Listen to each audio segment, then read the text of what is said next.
Good evening and welcome to the Lewisville City Council. Tonight we are starting our workshop session here at 6:30 and we do have a quorum. First up on the agenda is discussion of the consent and regular agenda items. We'll go ahead and move over to regular session calendar for 7 p.m. I will be doing the invitation. Councilmember Meredith will be doing the pledges to the flags.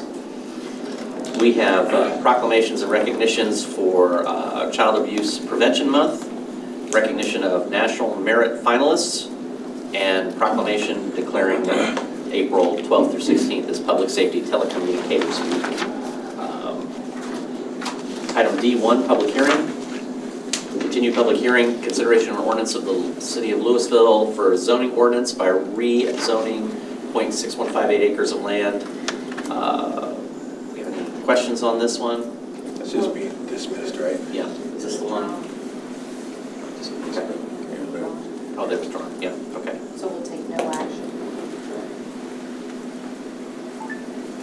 Got it. Just close the meeting, close the hearing. Yeah, we're just going to close that and take no action. So, moving on. Item 2.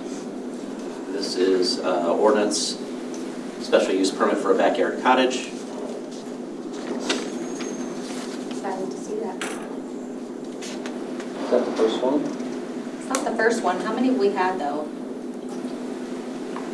Only one or two, right? We've had several. And several have been permitted without having an issue. Okay. Yeah. Okay, awesome. Yeah, this is the second or third that's going to council for an issue. D3 and D4 we're going to do in parallel.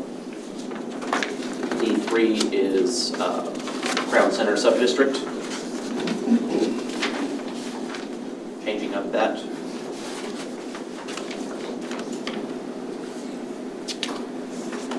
And D4, amending the exhibit. Any questions on Crown Center?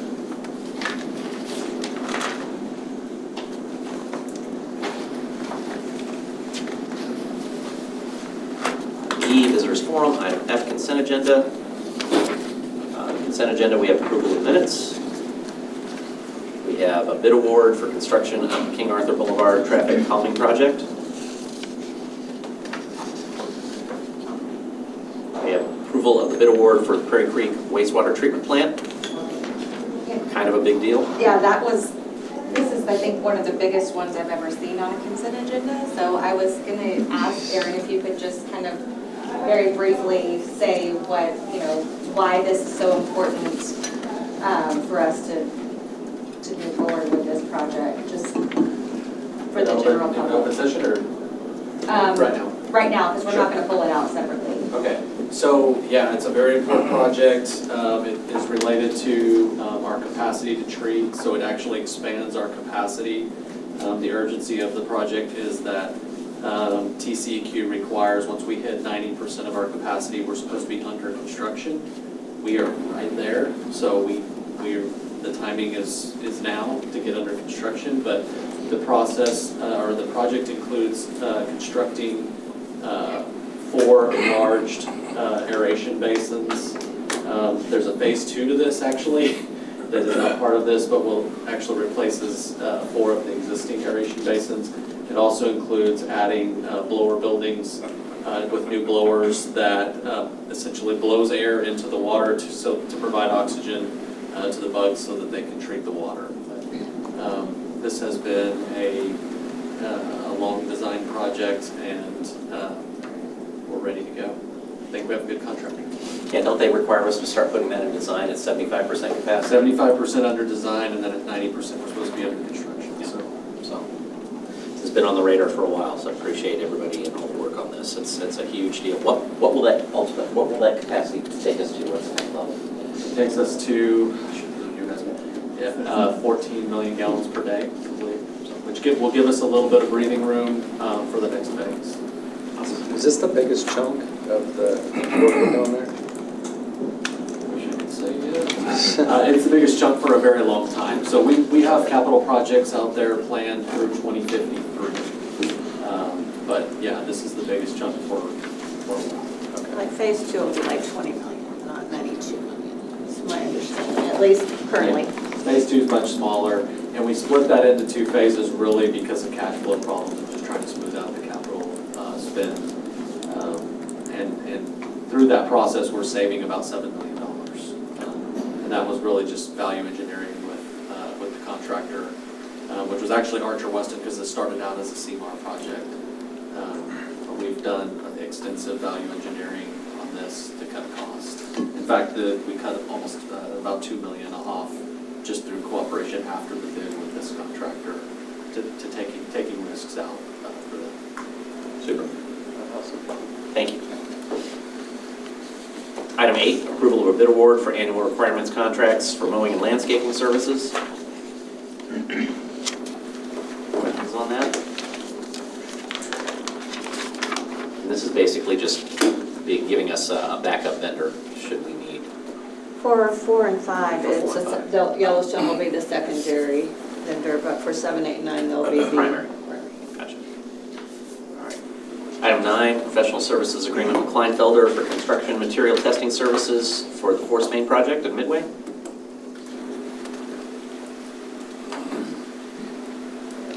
Item 10, approval of professional services agreement with Dunaway for design services for Mackenzie Henry Group Neighborhood Street Improvements. 11, approval of the contracts with 6 artists for the artwork being loaned to the city for the Sculpture Garden exhibit at the Lewisville Grand Theater. Item 12. Sorry, Go I ahead. have one quick question about that. It's been a week since I looked there, a few days to look at it. But the prices on there, they're very reasonable, $1,000, $1,500, things like that. Is that per year for the life of the contract?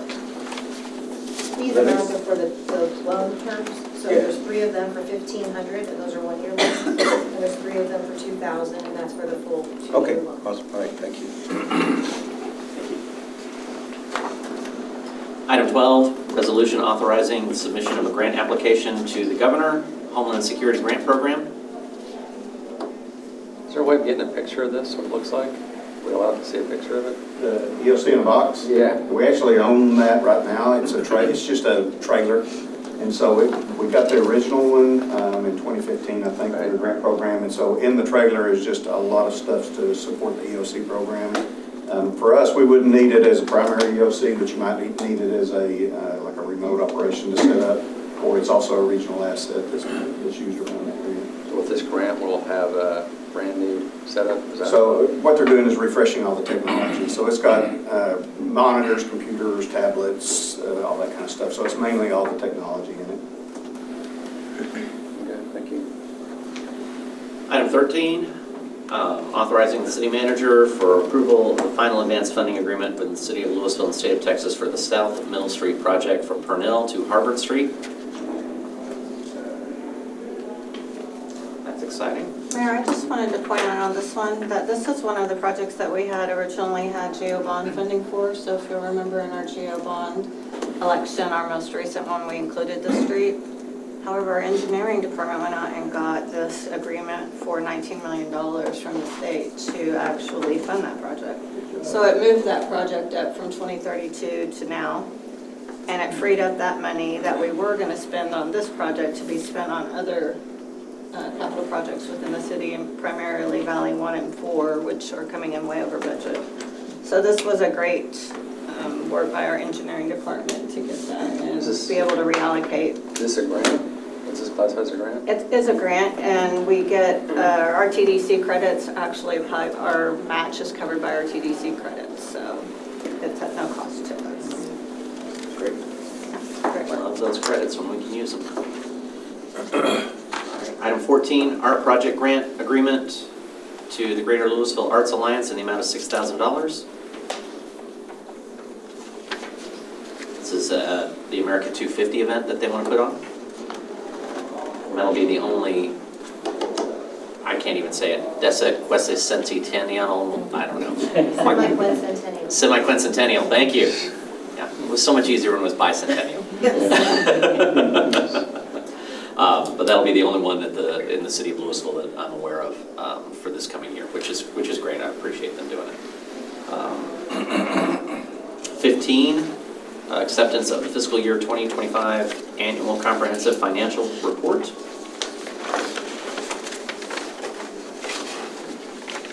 Item 16, approval of a temporary street closure on Church Street between Mill and Charles with the Little India Fair Food Festival on May 9th.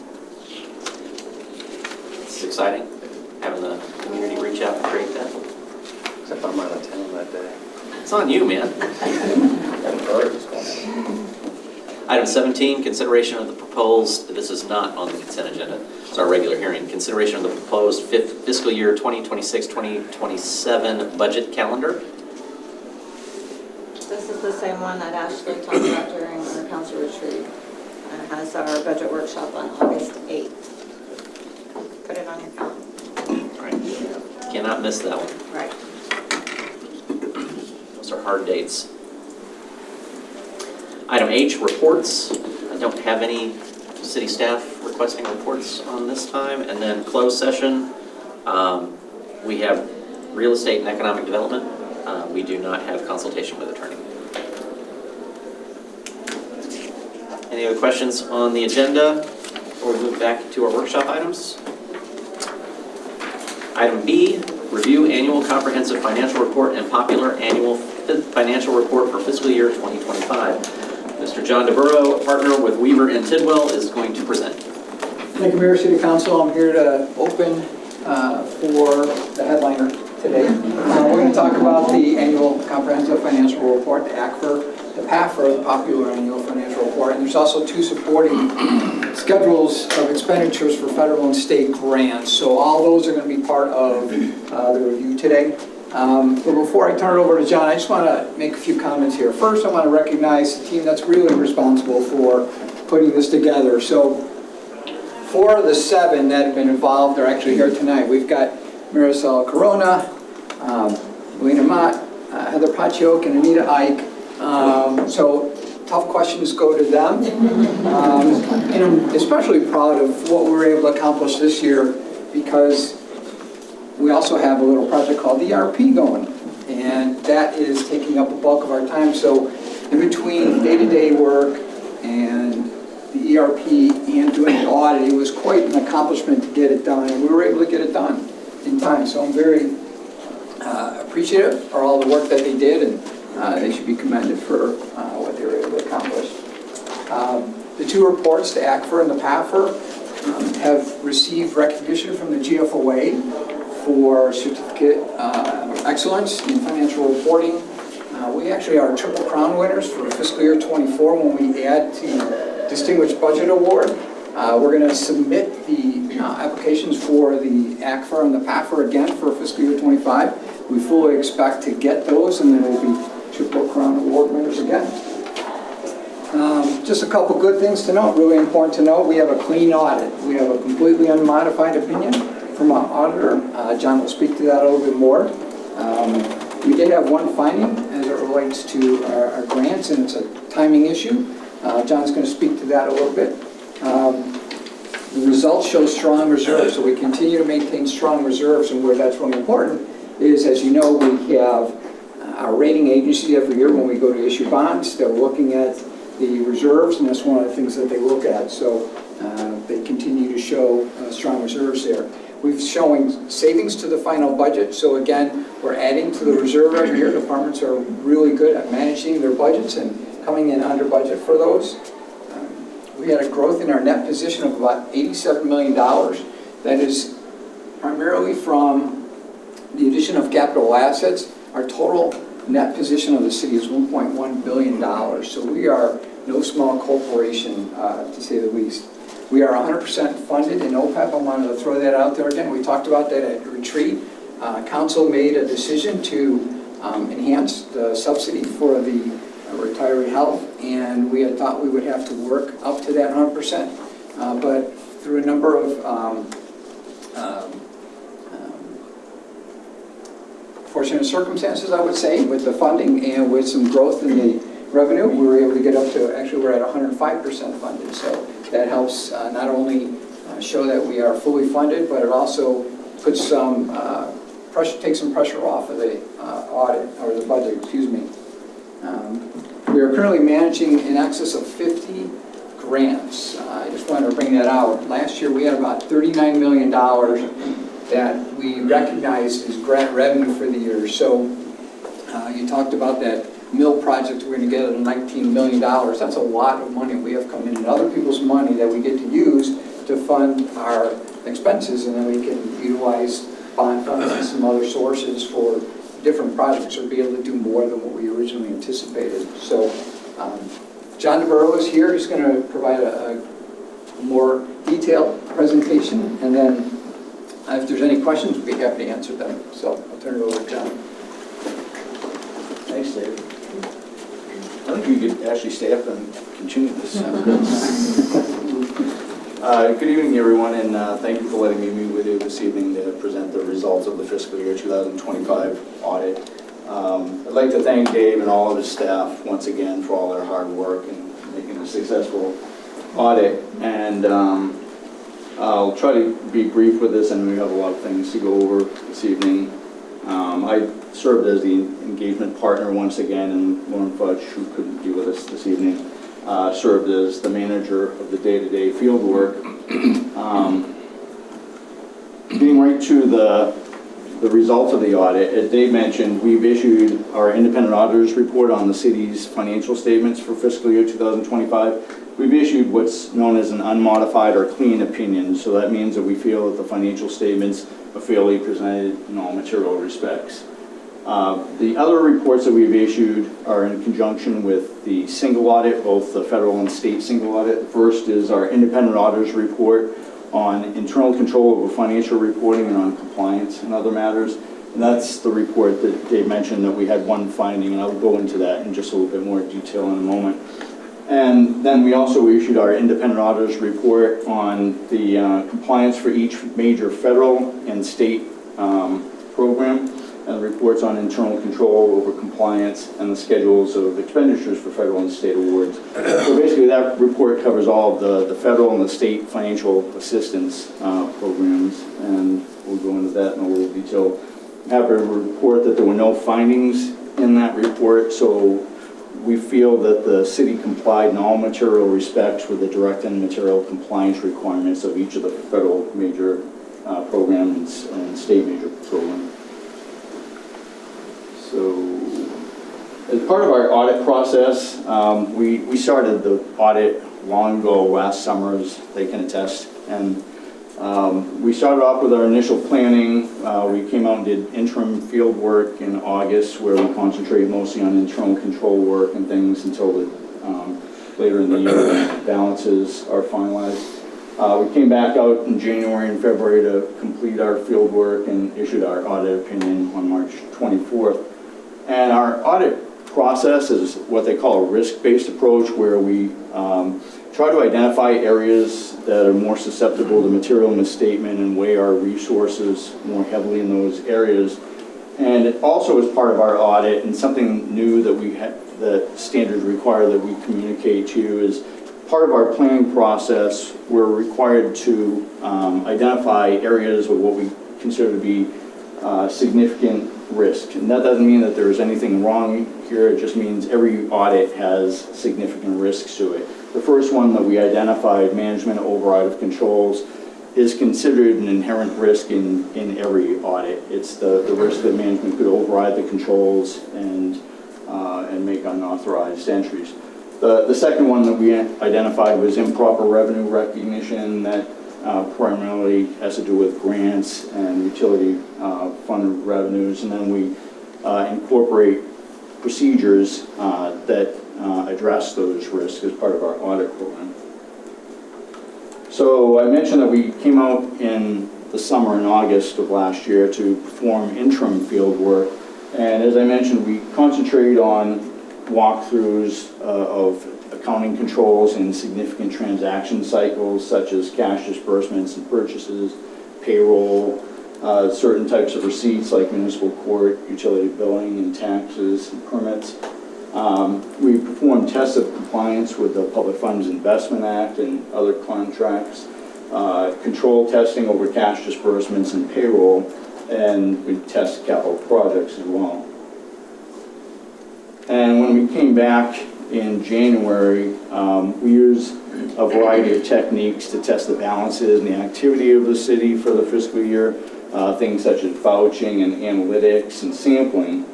We also evaluate the significant estimates that are embodied in the financial statements, like the pension and OPEB liabilities.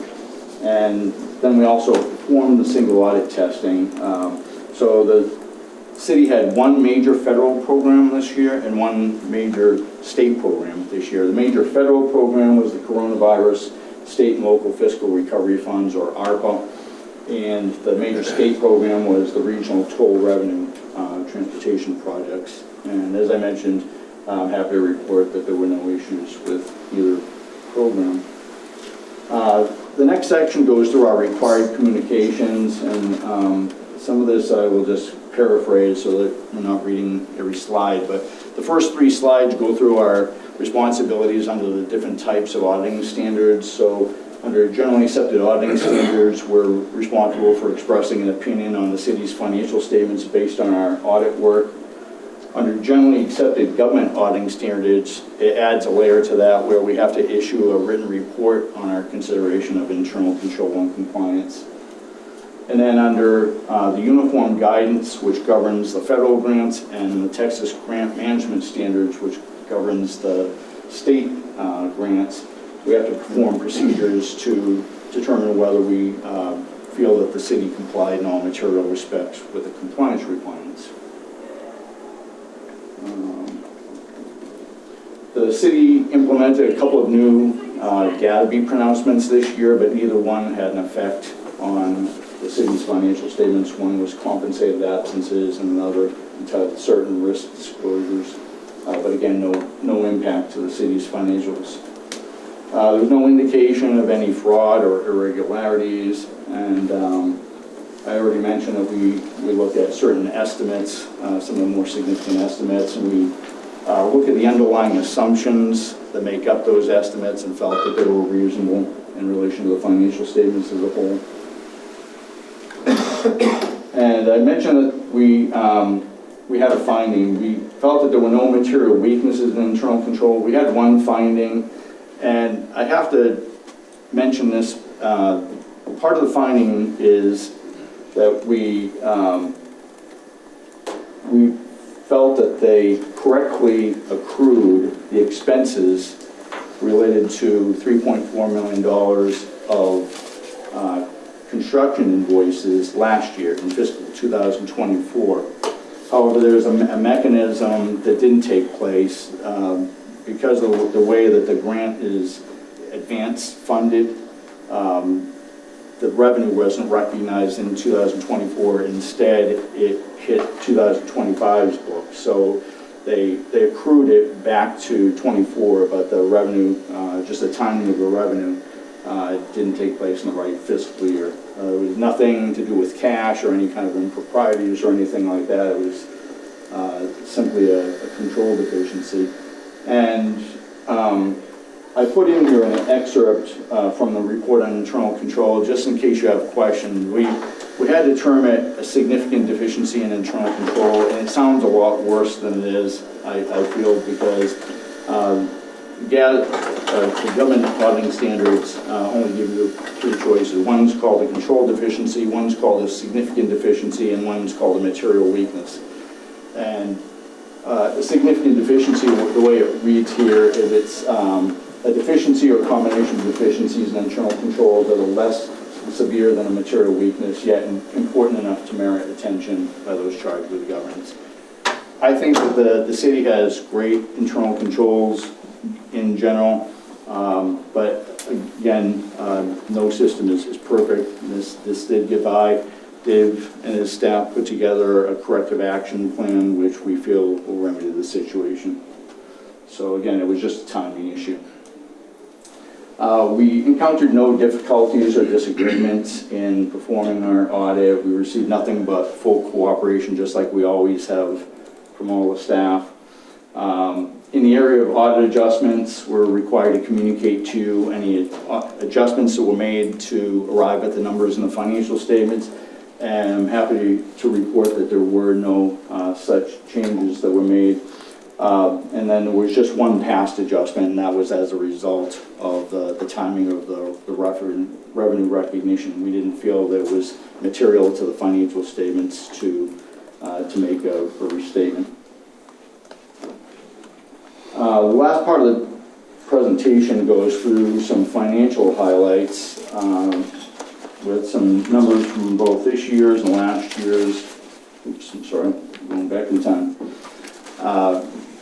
Numbers from both this year's and last year's financial statements. And these first two slides go through the governmental funds revenues, which totaled $233.7 million in fiscal 25. That was an 8% decrease from the previous year. And there's not one thing that caused the decrease. It was really the net effect of a few things that were going on. Property taxes increased by $6.4 million. Recreation revenue increased by another $2.2 million. And then at the same time, investment income decreased by $7 million, and intergovernmental revenue by 8.7. The intergovernmental revenue primarily due to the end of the coronavirus state and local fiscal recovery funds. When we look at this next slide, this shows you side-by-side comparisons of the different revenue sources of the city, where you can see the changes that I just mentioned. You can see, for instance, that property taxes and other taxes increased this past year by $6.4 million, the recreation by $2.2, while the investment income decreased from $16.9 to $9.9 million this past year. Those are the biggest changes. The next two slides give a similar presentation of the governmental funds expenditures, which totaled $284.3 million this past year. And that, again, was a $33.8 million decrease from the previous year. And most of that relates to the timing of capital projects, as the capital outlay expenditures decreased $40.1 million from the previous year. And when we look at the next slide, you can see that that's really the biggest change was just the timing of the expenditures on the capital projects. Overall, the governmental funds fund balance totaled $191 million as of September 30th of 2025. The majority of that is in the capital projects fund, $116.3 million.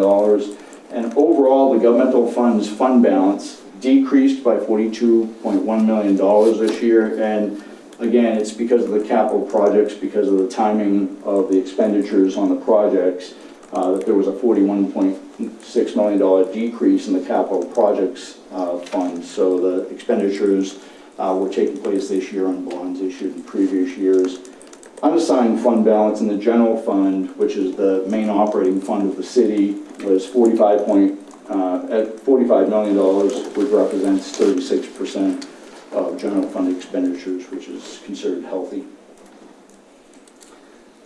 Two more slides. This is a slide that shows the general fund budget versus actual for 2025. And overall, the general fund had a favorable budgetary variance of $2.4 million. And this is broken into a couple different segments. Revenues exceeded the budget by approximately $400,000, while expenditures were $1.3 million under budget.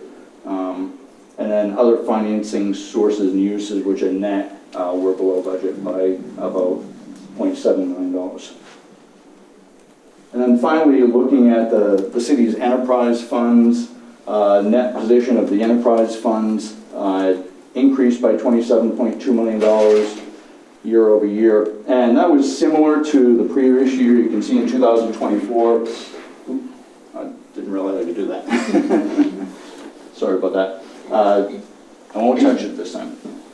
In 2024, there was a $33.8 million increase in net position. The big difference between this year and last year was last year there was $12.4 million of capital contributions and transfers. This year, that number was down by $5.3 million. Otherwise, operating revenues increased and operating expenses increased by nearly offsetting amounts. I won't bore everybody with the details of these new auditing standards that are going to be required to be implemented next year. We'll We're make sure gonna that have to put a Dave pause on and his it. crew. We're gonna put a Is pause this on it your right last now. slide? No, he's got two more. Two more slides. Are there any questions from council on this presentation? Because if so, we'll need to come back here in the workshop. I have a question, but I think. Then we're gonna go open. I can get with Dave. I think. Okay, we're gonna go open, then we're gonna close out these last two slides, and then we're gonna finish. So.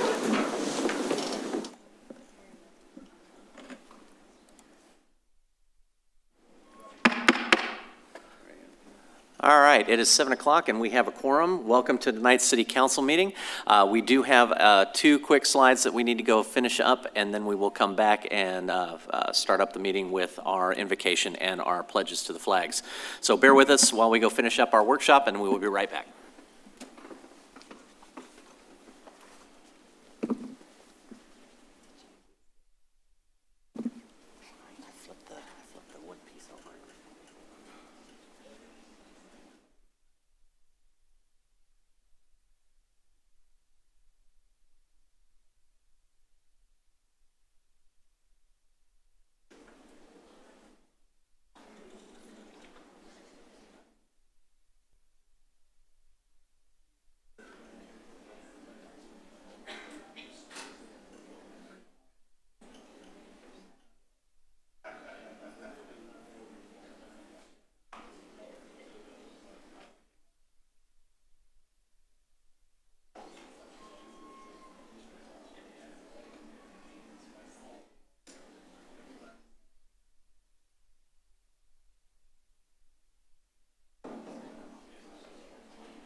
All right, welcome back. If everyone please rise and join me in an invocation. Please, everyone, if you would take your own time to put your own prayer, your own thoughts, your own convictions, please, as you are making those concessions and voicing those concerns, to keep our warfighters in mind.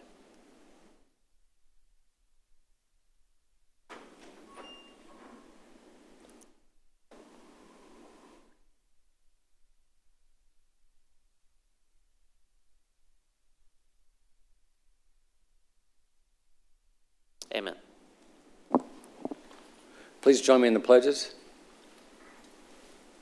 I pledge allegiance to the flag of the United States of America and to the republic for which it stands, one nation under God, indivisible, with liberty and justice for all. Honor of the Texas flag. I pledge allegiance to the Texas, one state under God, one and indivisible.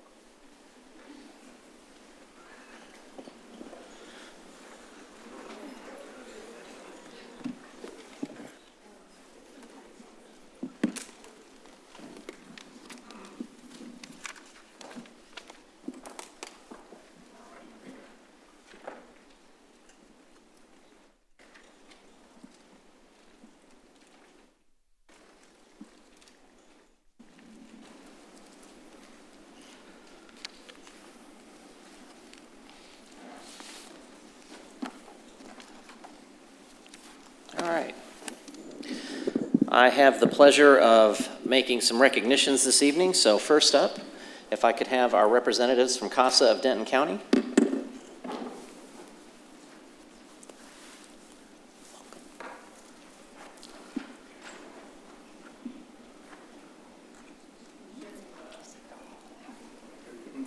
How's everybody doing? All right. Well, I have a few quick words to state. So first off, whereas there were 642 children affected by abuse and neglect served by CASA of Denton County in 2025, and whereas more than 202 volunteers from Denton County work with the organization annually by giving their time to ensure safety for our community's children, and whereas our youngest residents need and deserve to be surrounded by love and positive relationships while being given guidance and protection, and whereas the City of Lewisville commends the work of CASA of Denton County volunteers, staff, in advocating for children during this difficult time in their lives, there are now for I, T.J. Gilmore, Mayor of the City of Lewisville, Texas, and on behalf of the City Council, do hereby recognize the month of April 2026 as Child Abuse Prevention Month in Lewisville, Texas, and urge all residents to observe the occasion with appropriate ceremonies and activities. With that, let's give CASA a hand because they do amazing work.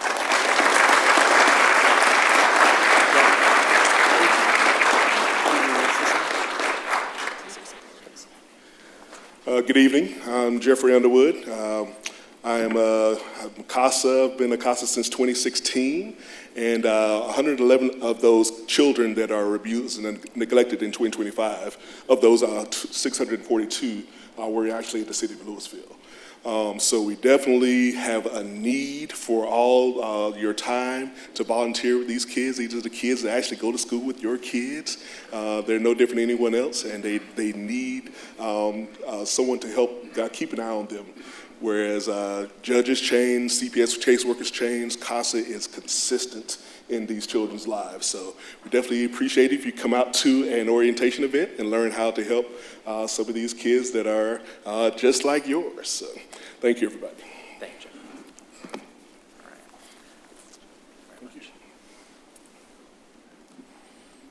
All right. It's that time of year where national merit finalists are announced. And as you can see in the room, we have a lot of youth here. Well, I want to thank you all for the hard work you've put in. And this is one of the ways that the city is recognizing our finalists. So first up, the City of Lewisville City Council proudly recognizes these students for being named National Merit Finalists in the prestigious National Merit Scholarship Program administered by the National Merit Scholarship Corporation. These students are among the top high school students in the nation, selected from more than 1.3 million entrants who took the PSAT NMSQT. This remarkable achievement reflects exceptional academic ability, dedication to excellence, and a sustained record of outstanding scholastic performance. This outstanding accomplishment brings great pride and positive recognition to our community. These students' achievements reflect the strengths of our local schools, our families, and educators, while highlighting our community as a place where academic excellence is supported and celebrated. This distinction inspires future generations to pursue similar success. The City Council commends these students for hard work, perseverance, and commitment to excellence. We proudly celebrate this extraordinary accomplishment and the bright future that lies ahead, and extend our congratulations to these students on this well-deserved honor. In a moment, we're going to call your names. I'm going to ask you to come up here and stay up here because we're going to get a big group photo at the end, if you don't mind. With that, we'll have you guys come on up. And I have these, I think, in alphabetical by last name, but we'll find out. First up, I have Anjali Abraham. I have Harishar Kar Anup. I have Blake Bragalone. I have Edwin Chung. I have Kali Clay. Everson Inderlin.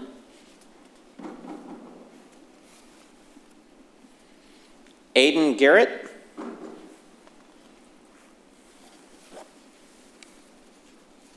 Ryan Kang.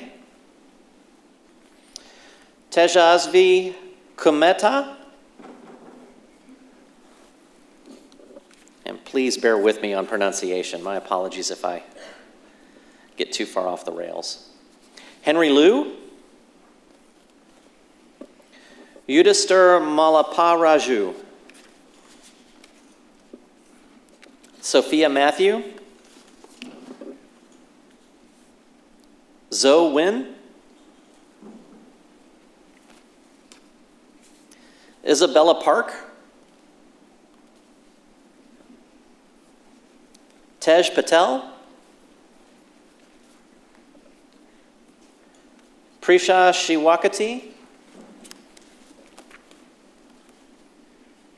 Shasa Shrestha.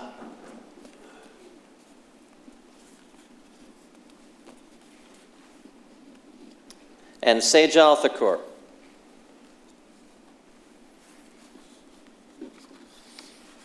All right, I think that's everyone. Folks, let's not put too much weight on this, but this is our academic future. You guys are awesome. Thank you so much for your hard work and representation of the city.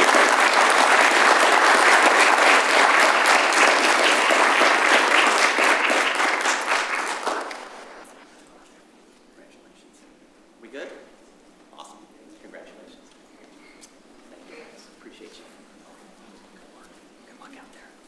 Thank you. Congrats. Great job.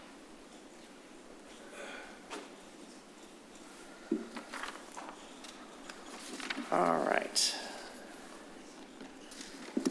And our final proclamation is our proclamation on Public Safety Telecommunicators Week. Chief Rollins and Dispatch Manager Allen and PD staff.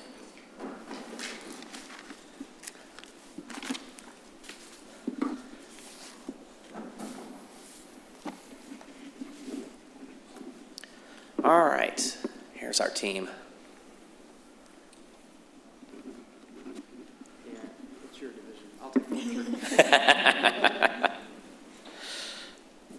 All right, I've got a few whereases, and you all, we can do some call and response if you get a little bored. Every time I point, just say whereas. You ready? Here we go.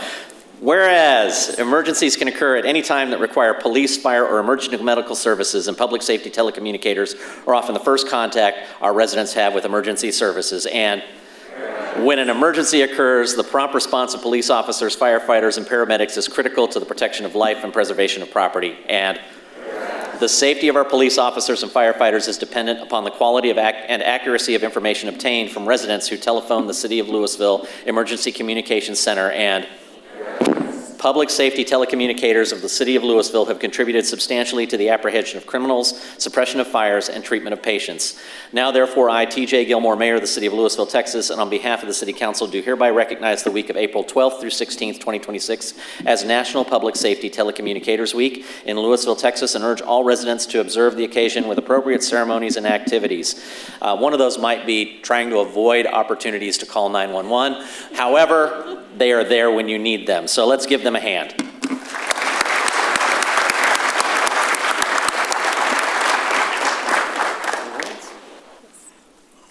Thank you, Mayor. Thank you for this recognition. Our team works really hard. I've got two of our dispatchers with us. Courtney has 13 years of experience, and Jillian has 7 years of experience serving the citizens of our community. And Jillian just happens to be our Dispatcher of the Year with top ratings for emergency medical dispatch. And so we thank you for this opportunity, and we enjoy serving you. So, and as the mayor said, only call 911 if you have an emergency. Let's give him a hand.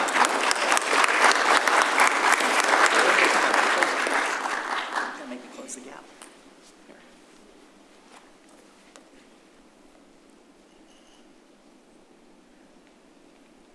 Thank Thank you. Thank you.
All right. Next up on the agenda, item D, public hearing. 1, continued public hearing, consideration on ordinance of the Lewisville City Council amending the zoning ordinance by rezoning approximately .6158 acres of land legally described as lots 5 and 6 and a portion of lots 11 and 12, block 3 OB, Dick subdivision located at the southwest corner of South Cowan Avenue and Hickory Street from Old Town Mixed Use 2, district zoning to plan development Old Town Mixed Use to district zoning, correcting the official zoning map, preserving all other portions of the zoning ordinance, determining that the zoning amendment herein made promotes the health, safety, and general welfare of the city, providing for a savings clause, repeal or severability, a penalty, and an effective date as requested by Stephen Homeyer, Homeyer Engineering Incorporated on behalf of 421 South Cowan Street, LLC, the property owner, case number 42-12-3-PZ.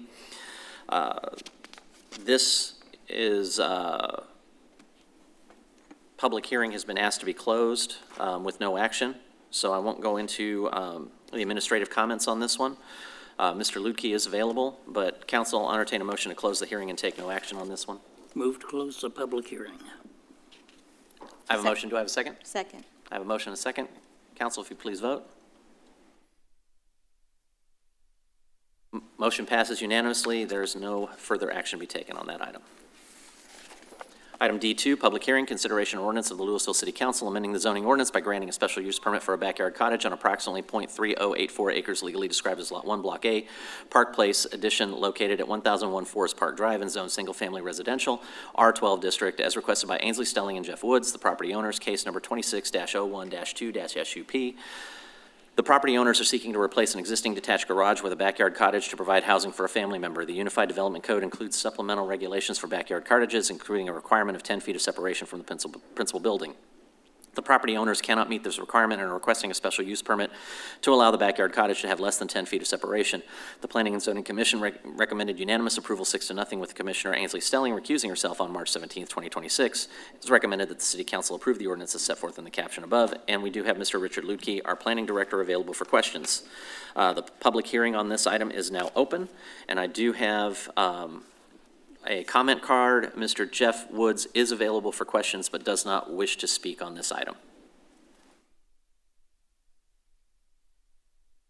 Council, if there are no questions or comments, I'll entertain a motion to close the public hearing.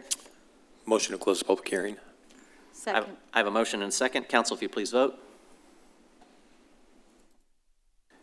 Motion passes 5-0. Public hearing is now closed. Council, I'll entertain a motion about the ordinance. Move to approve the ordinance as set forth in the caption. Second. I have a motion and a second to approve. Council, if you please vote. Motion passes 5-0. All right.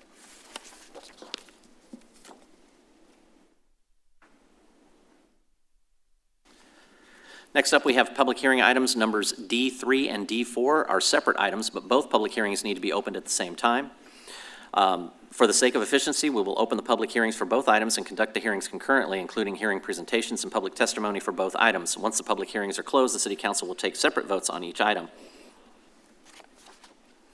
Item D3, public hearing, consideration of an ordinance of the Lewisville City Council amending ordinance number 0428-22-ZON by amending section 4 Crown Center Subdistrict to include new standards for concept plan amendments that outline major and minor concept plan modification criteria, a modified schedule of uses that deletes extended stay facilities, modifies standards applicable to multifamily dwellings to adjust the allowable unit counts, building height, and non-residential square footage requirements, modified site design and development standards for on-street parking and screening to provide additional parking and screening options along pedestrian priority frontages, and new standards regarding ground floor uses to provide specific requirements for live-work units, providing for a repeal or severability of penalty and an effective date.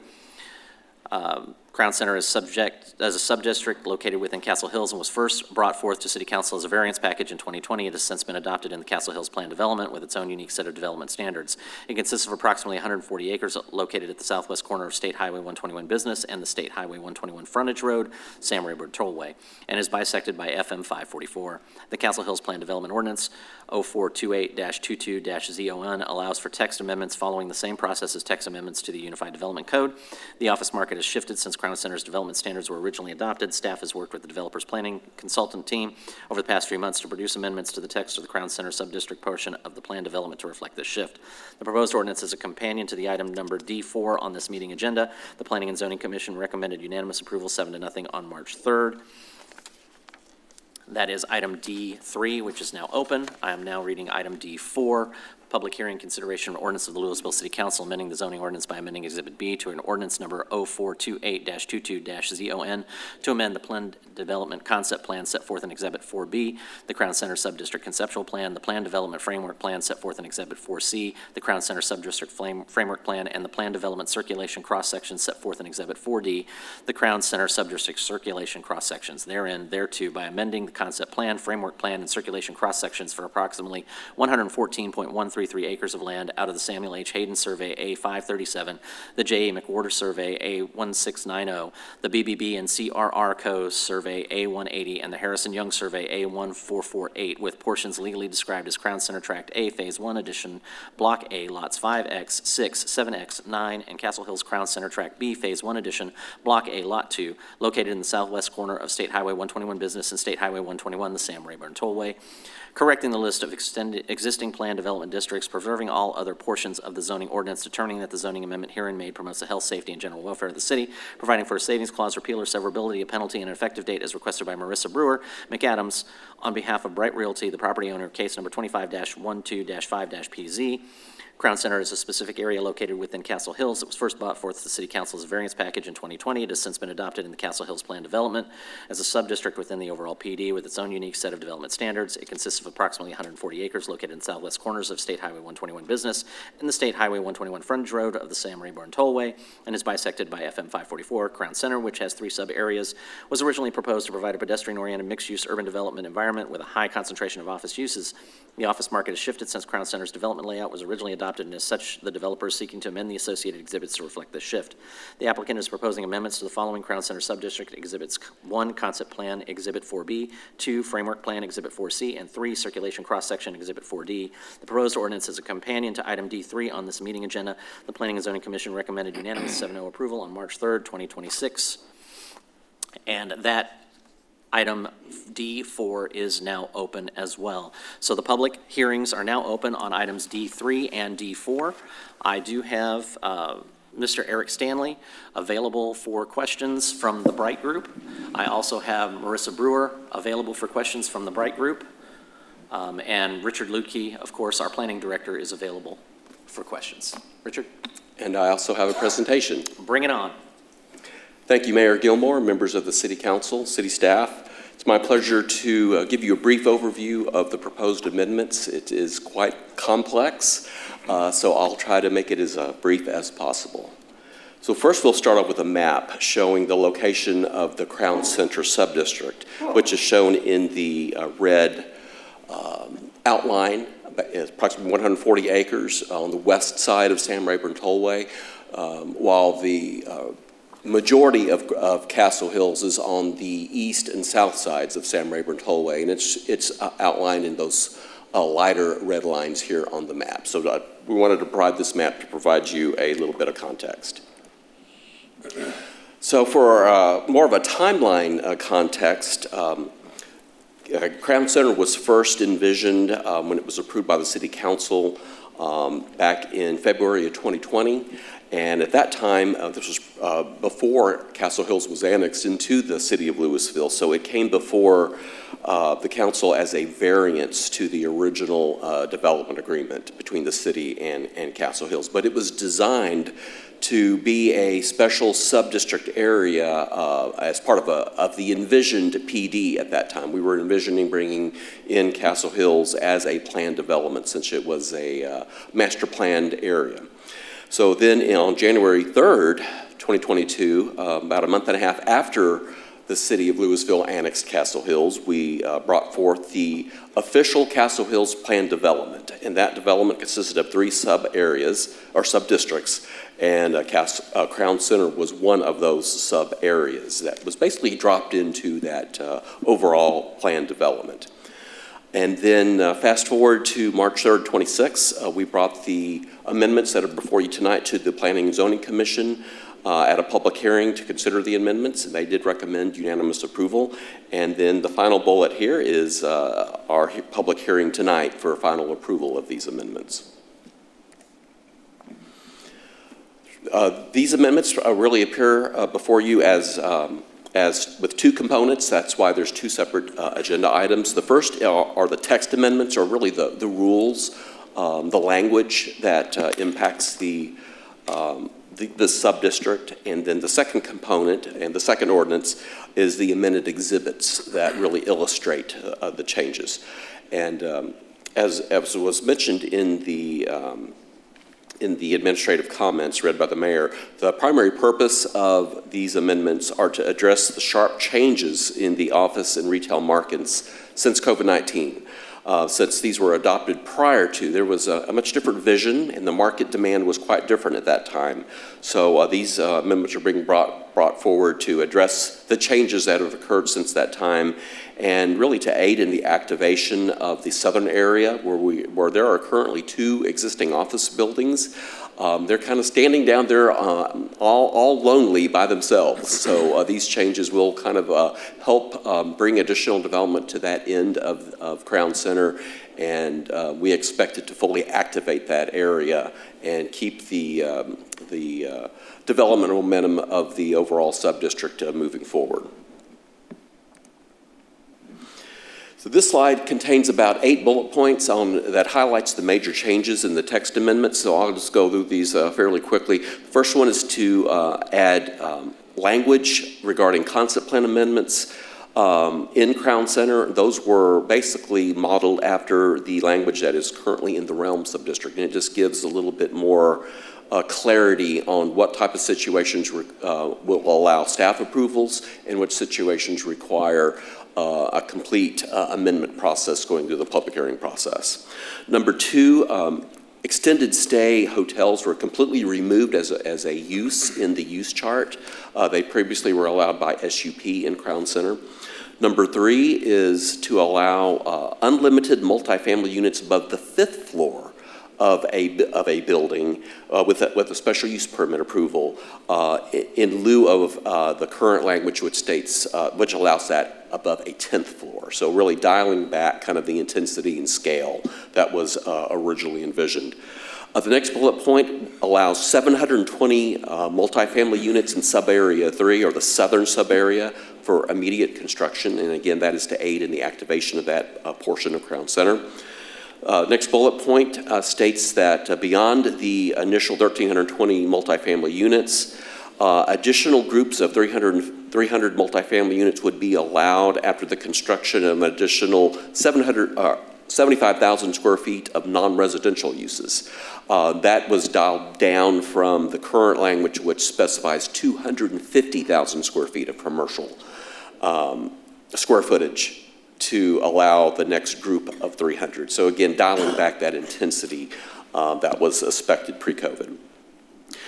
The next item is to reduce the multifamily height from a minimum of 5 stories down to 4. And the next one is adding options for primary pedestrian frontage adjacent to parking facilities. That's anticipating some clusters of retail and restaurants. So that was additional language was added to accommodate those type of situations, and I'll explain that a little bit more once I show the revised elevations. And then the final bullet point is adding specific guidance for ground floor uses of multifamily. And again, that was language borrowed from the realm. Does allow provisions for live work and live work uses amongst the other commercial uses on the ground floor in areas where there is adequate visibility and access so that commercial businesses can grow and thrive in those type of areas. So now this is the existing concept plan. So just for a little context here, the buildings that are shown in blue were originally, back in 2019, imagined as office. The purple is other commercial buildings that may have a mixture of office, retail, restaurant, entertainment, personal service, and then the orange buildings are the residential buildings, primarily multifamily on top of ground floor commercial. So you can see the multifamily was clustered up in the northern area of the site and a little bit on the western central portion. And then you could see the southern area. It was originally envisioned as just solely office, and the market does not really demand that type of configuration anymore. As you can see, we do have the two buildings that I'm showing here. I'm not sure if it's showing on the screen, but those are the two buildings that have been completed. And so in contrast, the amended concept plan is bringing some of the multifamily down closer to those buildings. We found that in the Realm subdistrict. The addition of the mixed-use buildings with residential on top of commercial really helped activate some of the office buildings in that area.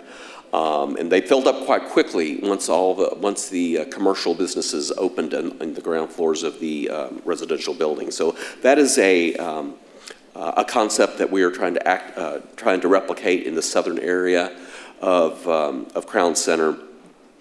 And then you can see there's still the purple is illustrating the office, so there's still a pretty large expected office presence to serve as an anchor in this overall area.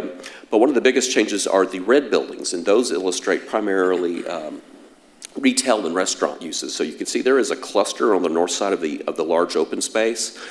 There's some additional restaurant and retail along the Sam Rayburn Tollway frontage, of course, which there is a very high demand for that type of development. And then further north along 544 shows even a larger retail anchor. Could be a grocery store, or could also be just a major retail user in that site. But again, there has been some interest and demand for that type of configuration in that area. So this concept plan reflects that demand that is expected.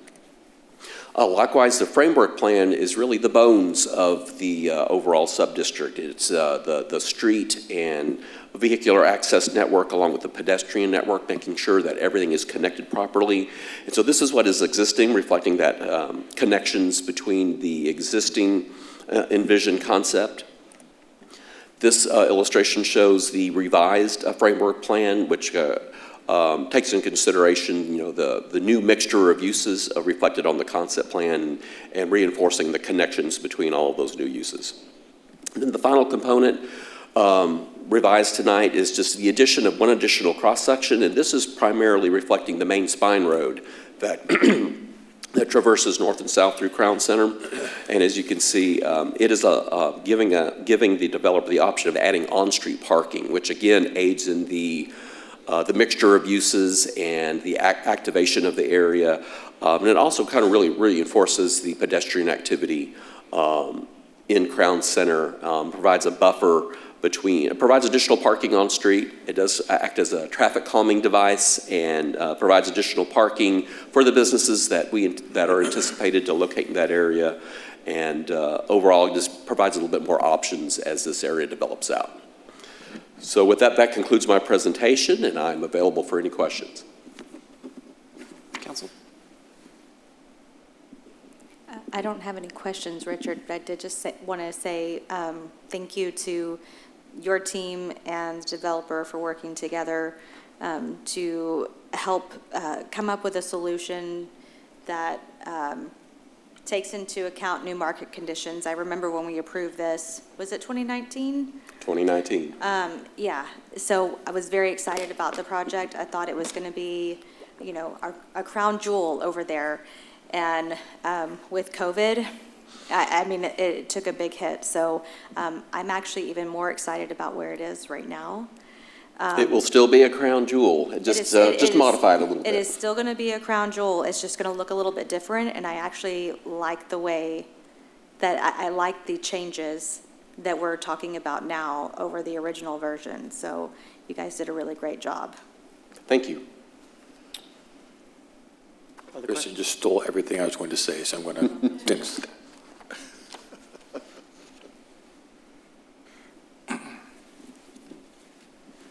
Other questions or comments? Thank you. Council, if there are no other questions or comments, I have no other public comment cards. I'll entertain a motion to close both the public hearings on item D3 and D4 in one motion. Mayor, Can I do it in one, or do I have to do it in two? Okay, we'll One at a do it time? that way. Yeah, we'll go ahead and close and then vote, and close and then vote. Okay. So I'll need a motion to close public hearing on D3.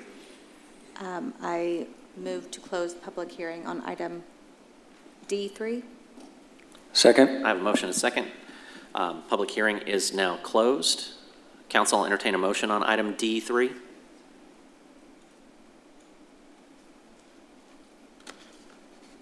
Motion to approve the ordinance to set forth in the caption. Second. I have a motion and a second on item D3. Council, if you would please vote. Motion passes 5-0. Council, I'll entertain a motion to close the public hearing on item number D4. Move to close the public hearing on D4. Second. I have a motion and a second to close the public hearing on item D4. Council, if you please vote. Public hearing on D4 is now closed. And council, I'll entertain a motion on item D4. Move to approve the ordinance as set forth in the caption. Second. I have a motion and a second. Council, if you please vote. Motion passes 5-0. Item E, Visitors Forum. Speakers must address their comments to the mayor rather than to the individual council members or staff. Speakers should speak clearly and state their name and address prior to beginning their remarks. Speakers will be allowed 5 minutes for testimony. Speakers making personal, impertinent, profane, or slanderous remarks may be removed from the meeting. Unauthorized remarks from the audience, stamping of feet, whistles, yells, clapping, and similar demonstrations will not be permitted. In accordance with the text of the Open Meetings Act, the City Council is restricted from discussing or taking action on items not listed on the agenda. Action can only be taken at a future meeting. City Secretary, I don't have any public comment cards. All right, moving on. Item F, consent agenda. All the following items on the consent agenda are considered to be self-explanatory by the council and will be enacted with one motion. There will be no separate discussion of these items unless a council member or member of the public so requests. For a member of the public to request removal of an item, a speaker card or e-comment must be filled out and submitted to the city secretary. Council, I'll entertain a motion on the consent agenda. Move to approve the consent agenda. Second. I have a motion and a second on the consent agenda. Council, if you please vote. Consent agenda passes 5-0. Thank you, council. Item G17, consideration of the proposed fiscal year 2026-27 budget calendar. During the February 2026 annual City Council retreat, City staff presented a proposed calendar showing the important upcoming dates for City Council meetings regarding the city's budget process. Each year, staff brings the budget calendar to City Council for formal approval during a regularly scheduled City Council meeting. The budget workshop is currently scheduled for August 8th, 2026. It is recommended that the City Council approve the proposed fiscal year 2026-27 budget calendar as set forth in the caption above. Council, I'll entertain a motion unless there's any questions or comments. Move to approve the proposed fiscal year 26-27 budget calendar set forth in the caption. Second. I have a motion and a second. Council, if you please vote. Motion passes 5-0. All right. Item H, reports. Council, I'm going to start to my right. Councilmember Meredith? No reports. Councilmember Troria? I do have a report from the Grand Theater. Several items going on there. First of all, performances, Songs for a New World, presented by Our Productions Theater Company. That is April 9th through the 11th, with 2 performances on the 11th. I'm sorry I'm going to be gone for the weekend, so I'll miss those. Texas Tunes, Shelley King, presented by the City of Lewisville on April 11th. The Little Mermaid, presented by Lake Cities Ballet, April 17th through the 19th.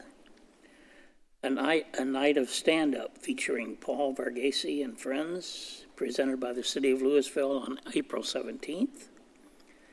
The Black Box Songwriter Series, Terry Hendricks with Lloyd Maines, presented by the City of Lewisville on April 19th. And as always, the Acoustic Jam Sessions, Friday nights, presented by the Visual Art League of Lewisville. Several activities going on. Workshop Exciting Lemons, presented by the Visual Art League of Lewisville on April 11th. Art Talk by Dacia Board, Forget Being Discovered, Build Your Market, what the data says about who's already buying art right now, presented by the Visual Art League of Lewisville, April 14th. A community musical theater workshop, presented by our Productions Theater Company on April 18th. Songwriting workshop with Terry Hendricks and Lloyd Maines, presented by the City of Lewisville on April 18th. And there are 2 exhibitions. The Collection Grows, celebrating Lewisville's newest public art, presented by the City of Lewisville through April. And Elementary School exhibition, presented by Lewisville Independent School District, that is also through April. And that is my report. Thank you, sir. Councilmember Kelly? Yep, Mayor, just a couple things. So first and foremost, Bob, because you mentioned these already, my wife and I perused that elementary school art exhibit. It looks great. There's some really talented folks out there in our school district. And I just want to remind everybody to vote. So elections are May 2nd, and I believe early voting starts on April 20th. So please do your homework and vote. There are many races out there to consider. Thank you, sir. Councilmember Green? I just wanted to make one comment, actually, and one announcement. So my comment, I drove up Garden Ridge today for the first time this spring. It looks really great. I really love it. It's very pink right now, quite a bit of it. So very good job with that program. I love watching all the different blooms and how it changes over the spring. So, but it's already gorgeous. So if you haven't seen it, go see it. And then I also wanted to mention that we do have our applications are open for city boards and commissions right now, closing on May 1st. So if you would like to serve on a board or a commission, please get your application in, and you can find that online. Councilmember Tipton? I have no report, Mr. Mayor. Thank you, sir. I do have a couple of things for this Saturday. From 8 to 12 p.m. on April 11th, we have our community cleanup with Keep Lewisville Beautiful. So if you're looking for something to do and a great activity, there's all sorts of fun stuff, different vendors and whatnot as well. But it's a great day of community engagement and getting back to helping with the springtime cleanup. As part of that as well, from 10 to noon, we have our annual Mariposas event, which is to celebrate our pollinators. So thank you for pointing out some of the great native pollination opportunities within the city, but this is a great way to learn more about our pollinators, our pollinator programs, and also some of our native planting tools that we have available for residents and businesses within the city. And that runs from 10 to 12 at Thrive as well. So head on out there, look for those 10 by 10 pop-ups, and have a great day hanging out with the community. With that, we do need to move into closed session. I have 2 items, Section 551.072 Real Estate Property Acquisition and Section 551.087 Economic Development, deliberation regarding economic development negotiations, for us to move into closed session. We will return shortly.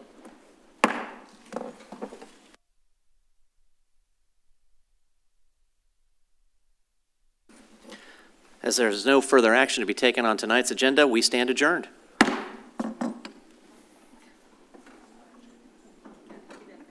(8:17)